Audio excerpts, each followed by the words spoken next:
ప్రస్తుతం మనతో మాట్లాడడానికి ప్రముఖ నిర్మాత కేతిరెడ్డి జగదీశ్వర్ రెడ్డి గారు మనతో పాటు అందుబాటులోకి వచ్చారు. నమస్తే సార్ కేతిరెడ్డి గారు. నమస్తే అమ్మా, చెప్పమ్మా. సార్, ఏంటి మంచు కుటుంబంలో కుటుంబ వివాదం కాస్త రచ్చకెక్కినటువంటి పరిస్థితి, చివరికి మీడియా ప్రతినిధుల మీద కూడా దాడి చేసే స్థాయికి వెళ్ళిపోయినటువంటి సిచ్యువేషన్, ఏం చెప్తారు? మోహన్ బాబు గారి కుటుంబంలో అందరికి కొంచెం ఆవేశం ఎక్కువే, కొడుకులకి ఎక్కువే, మోహన్ బాబు గారికి ఎక్కువే. ఇది ఈ విధంగా జరుగుతానే గతంలో నుంచి ఎప్పటి నుంచో జరుగుతూనే ఉంది. మా ఎన్నికలు అయితేమి, దాని ముందు జరిగిన సంఘటనలు అయితేమి, అన్ని కూడా అంతకు ముందు జరిగిన సంఘటనలు అయితేమి. మోహన్ బాబు గారు ఎప్పుడు కూడా ఎమోషనల్ గానే ఉంటాడు. ఎమోషనల్ గా ఉన్నప్పటికీ కూడా మధ్యలో ఏదైనా సమస్యలు వస్తే దాసరి నారాయణరావు గారి మధ్యలో ఉండి కొన్ని తీర్చేవాళ్ళు. అంత ముందు కూడా ఒక ప్రొడ్యూసర్ మీద అదే జనాలను పెట్టి కొట్టిస్తే అతను నల్లమల బుజ్జి అనే అతను చావు బతుకుల మధ్య అపోలో హాస్పిటల్లో ఉండి ఉన్న అతను బతికి బయటపడిన తర్వాత ఈ దాసరి నారాయణరావు గారు కొంచెం ఇన్వాల్వ్ అయ్యి దాని మీద కొంచెం అడ్జస్ట్ చేయడం జరిగింది.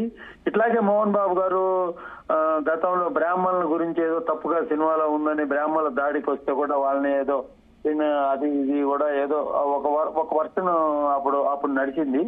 ఈ రోజు మనం చూస్తుంటే టీవీ అదే విలేకరి మీద దాడి అనేది అంత సోషల్ రెస్పాన్సిబిలిటీ ఉన్న వ్యక్తి, ఒక గీలేజీలు రన్ చేసే వ్యక్తి, అదే విధంగా ఒక రాజ్యసభ సభ్యుడు, అదే విధంగా పద్మశ్రీ అవార్డు గ్రహీత, ఇన్ని క్వాలిఫికేషన్స్ ఉండి సీనియర్ నటుడుగా ఇటీవలే 50 సంవత్సరాల సినీ జీవిత ప్రస్థానాన్ని నడుపుకునే దానికి సిద్ధంగా ఉన్న వ్యక్తి ఈ రకంగా ఒక విలేకరి మీద దాడి చేయడం అని అంటే నేను అనుకోవడం, దాడి చేస్తే విలేకరి మీద దాడి చేయడమే కాదు జగదీశ్వర్ రెడ్డి గారు, మిగిలిన బౌన్సర్ల చేత మిగిలిన మీడియా ప్రతినిధులందరినీ కూడా కర్రలు పట్టుకుని బయటకు పరిగెట్టించడం, అలాగే వారి కెమెరాలు ధ్వంసం చేయడం, 4G కిట్లు ధ్వంసం చేయడం, ఒక విధ్వంసాన్ని చేశారు అక్కడ మోహన్ బాబు. అదే ఎందుకంటే ఇలాగ చేస్తే ఇంకా వాళ్ళు నిరసన వ్యక్తం చేస్తారు, ఇంకా న్యూస్ బాయ్కాట్ చేస్తారు కదా. జనరల్ గా ఎట్లా ఉంటుంది, ఎవరైనా విలేకరుని కొట్టినప్పుడు ఇట్లాంటి చర్యలు చేపట్టినప్పుడు ఆ న్యూస్ ఇంకా కవర్ చేయరు కదా. అందుకే ఇవన్నీ జరిగిన తర్వాత ఎప్పుడో రిలీజ్ చేయాల్సిన ఒక ఆడియోని ఇప్పుడు సోషల్ మీడియాలో తిరుగుతుంది. మోహన్ బాబు తన కొడుకు యొక్క ప్రవర్తన గురించి తెలియజేసిన విధానము, మనవరాలు లోపల ఉంది, తల్లి వచ్చి హాస్పిటల్లో ఉంది అని చెప్పి ఈ విధంగా ఉంటే నేను ₹1 కూడా నీకు ఇవ్వాలనుకుంటే ఇస్తాను, లేకపోతే ఇవ్వను అని చెప్పి ఆ సందేశంలో ఉందన్నమాట.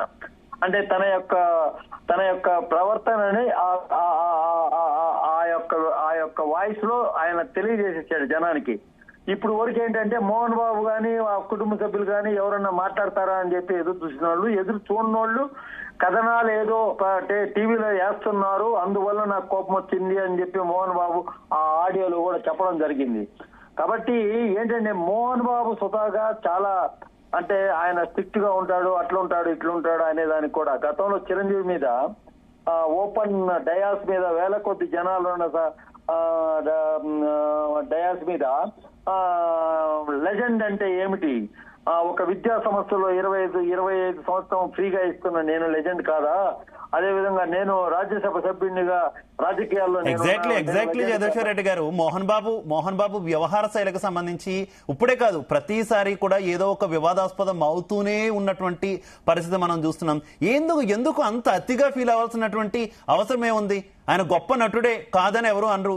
ఆయన నటనకు సంబంధించి అందరూ కూడా గౌరవిస్తున్నటువంటి పరిస్థితి. కానీ ఆ గౌరవాన్ని ఎందుకు అతిగా తీసుకుంటుంది మంచి ఫ్యామిలీ అంటే ఏం చెప్తారు? అప్పుడు పరిస్థితులు వేరు, ఇప్పుడు పరిస్థితులు వేరు. ఎట్లా అంటే చెప్పంటారా, అప్పుడంటే ఆ రోజుల్లో లిమిటెడ్ పీపుల్ ఉంటారు కాబట్టి సోషల్ మీడియా ఇన్ఫ్లుయెన్స్ లేదు కాబట్టి ఏదో జరిగిపోయింది. మోహన్ బాబు గారు ఎవరిని కొట్టినా ఏం చేసినా అవి అలా అణిగి ఉంటుండే. అప్పుడు న్యూస్ పేపర్స్ వరకే ఉండే కాబట్టి ఇప్పుడు వార్త దహవానం లాగా ప్రజల్లోకి వెళ్ళిపోతుంది కాబట్టి ఇలాంటప్పుడు ఇలాగా ఏదో పెద్ద మనిషిలాగా ఉండడం కరెక్ట్ కానీ ఈ విధంగా చేయడం కరెక్ట్ కాదు. పిల్లలు ఇద్దరు గురించి చెప్పాలంటే ఒక అతను రాజశేఖర రెడ్డి విష్ణు వచ్చి రాజశేఖర రెడ్డి తమ్ముడు కూతురుని చేసుకున్నాడు. అదే విధంగా ఇతను వచ్చి భూమా మౌనికారెడ్డి వచ్చి అఖిలప్రియ వాళ్ళ చెల్లెలు భూమా నాగిరెడ్డి కూతురు.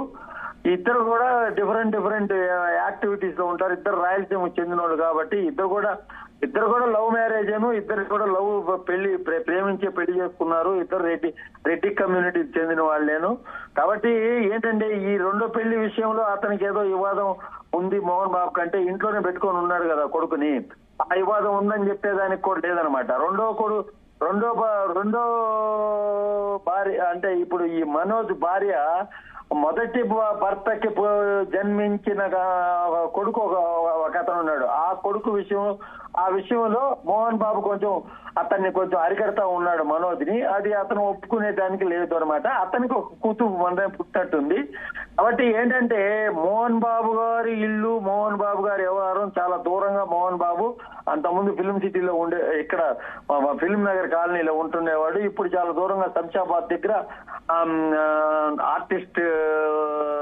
ఆర్టిస్ట్ సౌందర్య మరణం తర్వాత ఆమె ఆస్తి 6 ఎకరాలు కొనుక్కొని అక్కడ ఒక బంగ్లా కట్టుకొని ఉంటున్నాడు. ఆస్తి పాస్తి అనేవి ఇంకా పంపకం జరిగినట్టు లేవు. జరగాలంటే ఏంటంటే అతను చెప్తున్నాడు. ఇంకో విషయం జగదీశ్వర్ రెడ్డి గారు, ఒక వీడియో సోషల్ మీడియాలో గతం నుంచి కూడా సర్క్యులేట్ అవుతున్నటువంటి పరిస్థితి. అక్కినేని నాగేశ్వరరావు గారు, దివంగత నాగేశ్వరరావు గారు స్టేజ్ మీద ఉండగానే ఆయనకంటే నాగేశ్వరరావు గారి కంటే నా నటనే బాగుంటుంది అని చెప్పడం, నాగేశ్వరరావు గారు వెంటనే సెటైర్ వేయడం, ఇలాంటి ఒక వీడియో కూడా సర్క్యులేట్ అవుతున్నటువంటి పరిస్థితి.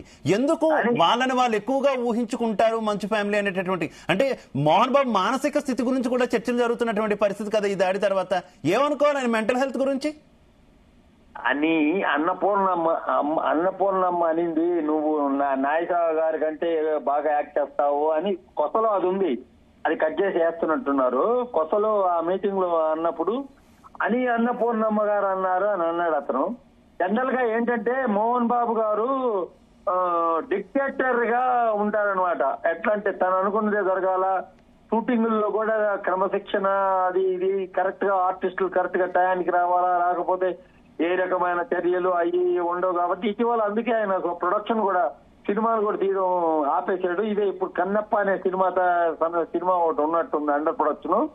కాబట్టి ఏంటంటే వ్యవస్థ మారుతుంది, అన్ని మారుతున్నాయి. కానీ పాత నటులు ఇంకా మేము గొప్ప వాళ్ళం అనే ఫీలింగ్ పెట్టుకొని ఈ విధంగా బిహేవ్ చేస్తే సొంత కొడుకే చూశారు కదా ఎలా ఎదుర్కొన్నాడు, ఎలా ఎదుర్కొంటున్నాడు. స్టిల్ నో అతను ఇప్పుడు పోలీసులు అక్కడ చేరిపోయి పోలీసు ఉన్నతాధికారులు అందరూ చేరుకొని అక్కడ ఉన్న పరిస్థితిని సమీక్షించి అతని గన్నుని కూడా, అతని పిస్టల్ ని కూడా హ్యాండ్ ఓవర్ చేసుకోవడం జరిగింది. అతను ఇల్లు దూరంగా ఉంది కాబట్టి పిస్టల్ లైసెన్స్ ఉంది కాబట్టి ఆ పిస్టల్ ని కూడా పోలీసు హ్యాండ్ ఓవర్ చేసుకోవడం జరిగింది. ఇంతకంటే అవమానం ఏముంటుంది? అదేవిధంగా పత్రికా స్వాతంత్రం ఉంది భారతదేశంలో. వాక్ స్వాతంత్రం, పత్రికా స్వాతంత్రం అనేది ప్రధానంగా సోషల్ మీడియా వ్యవహారం పక్కన పెట్టండి. పత్రికా స్వాతంత్రం అనేది ఉన్నప్పుడు పత్రికల వాళ్ళు వాళ్ళ ధర్మాన్ని వాళ్ళు పాటించేటప్పుడు ఈ రకంగా చేయడం అనేది మోహన్ బాబు గారు ఎందుకు చేశారు? ఆవేశపూరితంగా చేశారా? ఏరే రకంగా చేశారా? ఇప్పుడు మళ్ళా ఒక ఆడియోని రిలీజ్ చేయడము, దీని ఏంటి? ఇది ఒక మానసిక పరిపక్వత, అదేవిధంగా స్టాండర్డైజెన్స్ లేదా ఏంటి అనేది కూడా ప్రజలు దాని గురించి మాట్లాడుకుంటున్నారు. ఎందుకంటే మోహన్ బాబు అంటే కొంచెం విలక్షణమైన నటుడు, అదే విధంగా విలన్, అది ఇది మంచి విలన్ గా అందరికి తెలుసు. కాబట్టి ఇది సినిమా ఫీల్డ్ లోనే ఎందుకు జరుగుతుంది? మనం చూస్తే అల్లు అర్జున్, రేవతి వ్యవహారం అయితేమే, అదే విధంగా గతంలో జానీ మాస్టర్ వ్యవహారం అయితేమే, ఇదే వ్యవహారాలు అన్ని కూడా ఈ సినిమాల్లోనే జరుగుతున్నాయి. ఇంకెక్కడ ఏ స్టేట్ లో సినిమా వాళ్ళ జీవితాల్లో ఈ రకంగా జరగట్లేదు, ఏ స్టేట్ లో కూడా జరగట్లేదు.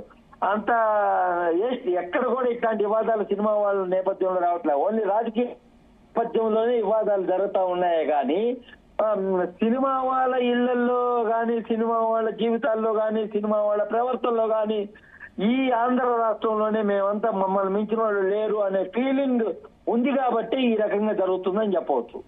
Right, okay, thank you so much Kethireddy Jagadishwar Reddy గారు. ఉన్నా సార్, గేట్ తీసి